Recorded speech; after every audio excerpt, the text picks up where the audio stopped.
মতিরাম জাট, যার দোকান থেকে অ্যাকাউন্টে প্রচুর পরিমাণে টাকার লেনদেন হয়। এবারে এত টাকার উৎস কি সেটাই জানতে এনআই তদন্ত করছে।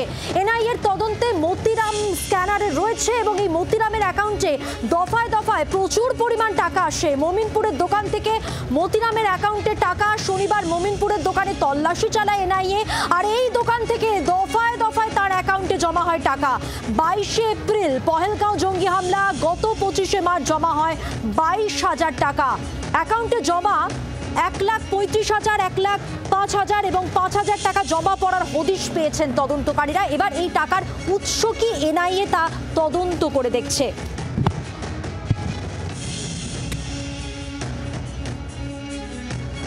যেমনটা আপনাদের বলছিলাম, এনআইএর জালে সিআরপিএফ জওয়ান মতিরাম জাট। কিছুদিন আগেই আমরা জানি যে মতিরাম জাট এনআইএর স্ক্যানারে। এবার মমিনপুরের দোকান থেকে মতিরামের অ্যাকাউন্টে টাকা।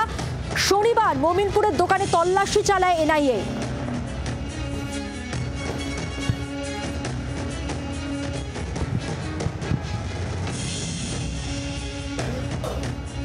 আর এই চরবৃত্তে নগদ কারবার দোকান মালিক মমিনপুরের ওই দোকান মালিককে তলব করা হয়েছে সোমবার। এনআইএর দপ্তরে তলব করা হয়েছে। আপনারা জানেন গতকাল গোটা দেশের অন্তত 15টি জায়গায় তল্লাশি চালায় এনআইএ এই চরবৃত্তির তদন্ত করতে গিয়ে। আর সেখানেই উঠে আসে কলকাতার কথা। কলকাতার মমিনপুর, তপসিয়া সহ একাধিক জায়গায় এনআইএ তল্লাশি চালায়।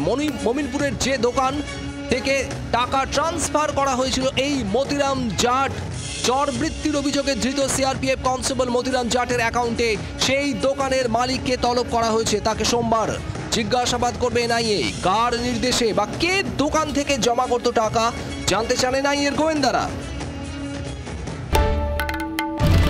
বাংলার আওয়াজ, বাঙালির আবেগ, জি 24 ঘন্টা।